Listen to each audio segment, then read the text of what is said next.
Hi guys! Welcome back sa ating YouTube channel kung saan ang math ay mas pinadadali at mas minamahal. At andito na naman ang inyong Teacher Maria, ang inyong math buddy para tulungan kayo sa mga problema ninyo sa math.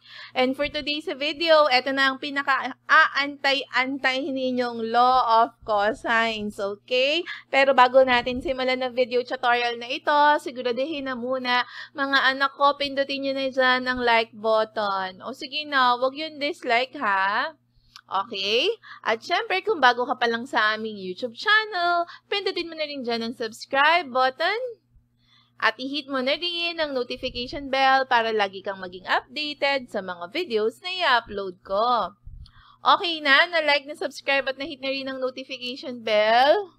Kung okay na, tara na, simulan na natin. Okay, ano ba tong law of cosines and kailan ba natin siya ginagamit? Okay, ano ba yung pinagkaiba ni law of sines kay law of cosines? Okay, tatandaan ninyo kapag law of sines, ginagamit din natin siya sa oblique triangles like law of sines, ha? Basta pareho yun. Law of sines, law of cosines, pag oblique triangles yung given natin. Now, kapag meron kayong dalawang sides at included angle or yung tinatawag nating SAS, ang gagamitin nyo, law of cosines. Sorry. At kapag given kayo ng three sides, or yung SSS natin, law of cosines din yung gagamitin natin. Ha? Tandaan, kapag may dalawang side at included angle ang given or may tatlong sides na given. Okay, so meron tayong formula dito. Okay, screenshot nyo na ha. So kapag A ang hinahanap, A squared ang hinahanap, you have this one. A squared is equal to B squared plus C squared minus 2BC cosine A. Tandaan nyo lang, tignan nyo, kapag yung letter na hinahanap, siya yung nawawala doon sa ating formula. Kasi siya nga yung hinahanap. Hindi, para matandaan nyo lang. A and then B squared plus C squared minus 2BC cosine A. Okay, so pag B squared, para lang matanda, mabilis yung i-memorize, so natanggal si B, so ang involved doon si A at si C, minus 2 at A and C ulit, tapos yung angle nito ni B, kaya you have cosine B. And then C squared, so ang involved naman si A at C minus 2AB cosine C. So, hindi ko na i-discuss yung formula na yan kasi ano lang naman tayo dyan, mag-substitute. Okay, so pag SSS naman or yung tatlong side yung given, we have this one. O, screenshot na para meron na kayong kopya. Cosine A is equal to B squared plus C squared. So, yung sum nila minus yung A squared over 2BC. And then, nagpapalit-palit lang naman ng letter yan. Okay? Kung sa face-to-face tayo, dapat memorize nyo yung formula na yan. Pero dahil hindi, napakaswerte. Ha? Nandiyan na agad yung formula. Okay? So, let's apply. Applying the law of cosines, solve the following problems and then round to the nearest hundredth. O, i-remind ko ha, 100. Parang nung nakaraan, ma'am, nearest tenths lang daw po yun nasa instruction. Oo nga, na-overlook ko. Pero kaya nyo naman, rounding off lang naman yan. Okay, so let's have this one. Solve triangle ABC. Okay, so ang technique dito para mabilis natin ma-identify or ma-solve yung ginagawa natin sa law of sines, natatandaan nyo, wherein we write all the given. So we have angle A, angle B, and then angle C, and then you have side A, side B, side C, para alam ninyo ano pa yung mga isosolve ninyo. Okay, so angle A natin dyan, kitang-kita naman, di ba? That's 115 degrees. Okay? So, wala tayong angle B, wala din tayong angle C. Okay? And then, let's go to the sides. Ang side A natin ay, given ba tayo ng side A? Wala. So, question mark ito. Yun nandito. Okay? So, ang B natin will be 8. And our C is 13. So, obviously, given tayo ng side, angle, side. So, this is SAS. Okay? SAS yan. Okay, na para mas mabilis, kunin na agad-agad natin itong isang side. So, ang formula na gagamitin natin ay ito. A squared is equal to B squared plus C squared minus 2BC cosine A. Okay, sulat natin dito sa baba. Okay, so we have here A squared is equal to B squared plus C squared minus 2BC cosine A. O, diba, mas mabilis tayo ngayon magsa-substitute kasi nakasulat na tong mga given natin. So, you will have your 8 squared plus 13 squared minus 2 times 8 times 13. And then, cosine, ano ang A natin? 115. Okay, so 8 squared is 64 plus 13 squared is 169 minus multiplying 2 times 8 times 13. Hindi ko na ipapakita yung calculator ha, but this will be 208 and then cosine 115. So, ang ipapakita ko, itong cosine 115. Okay, i-add muna natin to. 64 plus 169, ilan ito? That's 233. Okay, minus, ano yung 208 cosine 115? So, dahil cosine iyan, kailangan nyo ng scientific calculator, mga anak ha. Kailangan ng scientific calculator. So, natatandaan, 208. Okay, 208 times cosine 115 is what? This one, negative 87.90. Ha, round off na to the nearest 100. So, ulit, negative 87.90. Walang problema kung negative siya, ha? Negative 87.90. Huwag matakot, huwag mag-alala. Kasi dito, magiging positive naman sila. Kasi naaalala nyo, di ba, KCC, keep, change, and then change. So, ito, magiging plus na. Simply, ito lang ay 233 plus 87.90. O, i-add nga natin yan. Teka. Okay, so you will have now 320.90. Ito na ngayon yan. So, we have here A squared. So, hindi pa tapos ang laban kasi naka-A squared to. Dapat A lang. So, we get the square root of this one. Cancel ito. You will have here A. O, sige, i-add natin ha. 233 plus 87.90. 233 plus ano yun? 87.90. That will be, ano nangyari? Ulit. 233 plus 87.90. That will be 320.9. Sorry ha, ginanon ko para mabilis nating square root. Square root niya will be 17.91. So, 17.91. Ang A natin ngayon ay 17.91. Okay, so kumpleto na tayo sa sides. Kukunin naman natin yung angle. Okay, so para mas madali, i-apply na natin yung law of sines. Natatandaan nyo, di ba? Pag may kumpleto na tayo, kunyari ito A saka A. So, itong B natin, makukuha na natin siya dito. Natatandaan ba? O, sige nga, tingnan natin. I-remind ko kayo ha. So, you will have the formula sin A over A equals to sin B over B. Okay? So, sin 115 over 17.91 is equal to sin B over your B is 8. Okay? And then, cross-multiply lang. Okay, so you will have A sin 115 equals to 17.91 sin B. Okay, divide by 17.91. Cancel ito. 17.91. Okay, and then let's solve. Okay. Teka. Okay, so we have 8 sin 115 or 8 times sin 115 divided by 17.91. Okay, so you will have 40, 0.40. Okay, 0.40 going back here. So we will have your sin B is equal to 0.40. Pero hindi naman sin B ang kailangan natin. Ang kailangan natin, B. So, mag-arc sin tayo, ha? So, sa ibang calculator, shift, tapos sin, Pero dito, dahil meron na tayong inverse ng sine, ito na mismo. So, sine 0.40.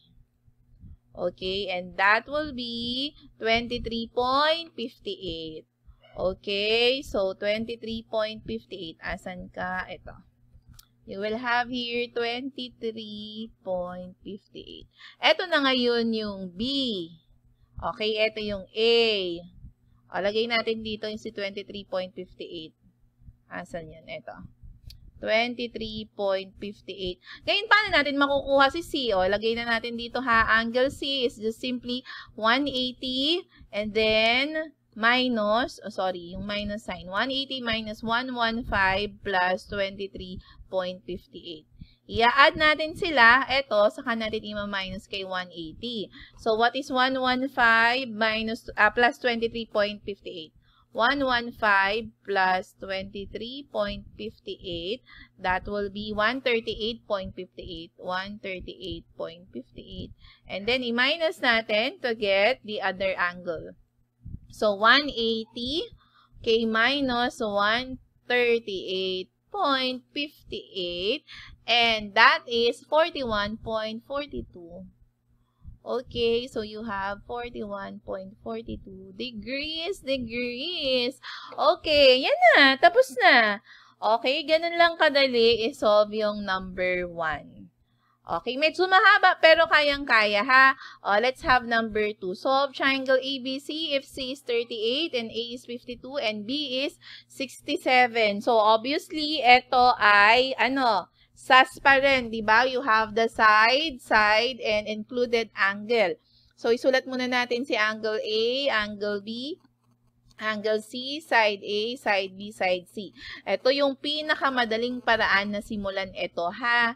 Okay, so, angle C is 38, angle A is 52, angle B is 67. So, ang una natin gagawin is to solve for C. Alam nyo ba yung formula for C? Diba na-screenshot nyo naman yan? That is C squared is equal to A squared plus B squared minus 2AB cosine C. Okay, now let's substitute. A squared is 52 squared plus 67 squared minus 2 times 52 times 67 times cosine 38. Okay? Teka lang, baguhin ko ha. Gawin nating 48 kasi parang, teka nga, tingnan ko nga kung pareho ng given nyo. Ayan mga anak, pinalitan ko ng 48 ha. Ito din 48 yung given ko. Kasi baka mamaya hindi ko napalitan. Baka similar dun sa inyong module. At least makakapag-solve pa rin kayo. Okay, so having that, what is 52 squared? Hindi ko na ipapakita sa calculator ha. Sinolve ko na. This will be 2,704 pag in-square. Plus 4,489 yung 67 squared. Minus, pag ito minultiply, si 2 times 52 times 67, you will have here 6,968 and then cosine 48. Okay, now let's add this to, okay, pag inad natin yan, you will have 7,193 minus, ito yung papakita ko ha.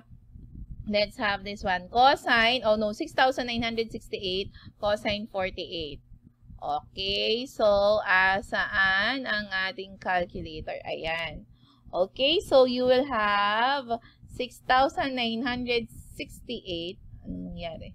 6,968. Okay, cosine 48. Okay, and that is equal to 4,662.50 ha, 0.50 lang. Okay, so you will have here 4,662.50. Ngayon, pag isa-subtract ko to, I'll have 2,530.5. Okay? So, pagkatapos nyan, C squared kasi yan, you have to get the square root para silang yung makuha nyo. So, C is what? Lagay natin dito ha. So, that is, teka lang, 2,530.5 and then yung square root niya, that will be 50.30. Okay? 50.30. Yan ngayon yung small c natin. 50.30. Okay, and then mag-a-apply na tayo ng law of sines. Okay, then solve for angle A, ha? Yung angle A naman yung isa-solve natin using law of sines. Okay, law of sines naman, ha? So, we use A and C. Okay, so we have here sine A over A is equal to sine C over C. Okay, so sine A, nawawala yung A, kaya A pa rin siya, o capital A. And then we have, our A is 52, so over 52. Okay, equals to sine C, which is 48. Tama ba? Check ko lang. 48 and 50.30. Okay, so sine 48 and then 50.30. Yung small c natin. Then cross multiply. So you will have here 50.30 sine A is equal to 52 sine 48. Okay, so para maging sine A lang dyan, 50.30, i-divide, okay? So you will have here sine A is equal to 52 sine 48 over 50.30. Okay, so let's have the scientific calculator. Natatandaan, we have there 52 times sine 48. Okay, that's 38.64 divided by 50.30. And that will be 0. Dahil katabi ng 6 ay 8, magiging 7 na siya. So, 0.77. So, sine A is equal to 0.77, pero hindi pa yung answer. Hindi pa yan yung answer kasi ang kailangan natin ay A lang. So, mag-arc sine tayo ha sa ibang calculator. Sorry, you have to press a shift muna or inverse muna before yung sign nyo mismo. Kami, dahil meron na kaming ganito sa button na to, diretso na kami. So, sine 0.77 and that will be 50.35. Okay, so our angle A is 50.35. Ilagay natin doon para makompleto natin sila. So, you have 50.35. Dahil meron na tayong dalawang angles, mas madali na natin makukuha si angle B. So, angle B is just simply 180 minus 50.35 plus 48. Okay, so you will have 180 minus, adding this one, you'll have 98.30, 0.35, tama. Sorry, 98.35. Okay, so pag binaynos sila, let's see, 180 minus 98.35 and that will be 81.65 for angle B. So, 81.65. Ayan na, kompleto na mga anak ko. Ganun lang yun, ha? Ngayon, dahil medyo mahaba na tong video neto, yung 3 and 4 isusunod ko as part 2 natin, ha? Pero mag-comment muna kayo dito kahit thank you lang, ha? Wag aalis nang hindi nagte-thank you bago ko i-upload yung second part ng ating mga video. So, asahan kayo mga comments nyo. At laging tandaan, let's spread the love of math. Thank you and bye!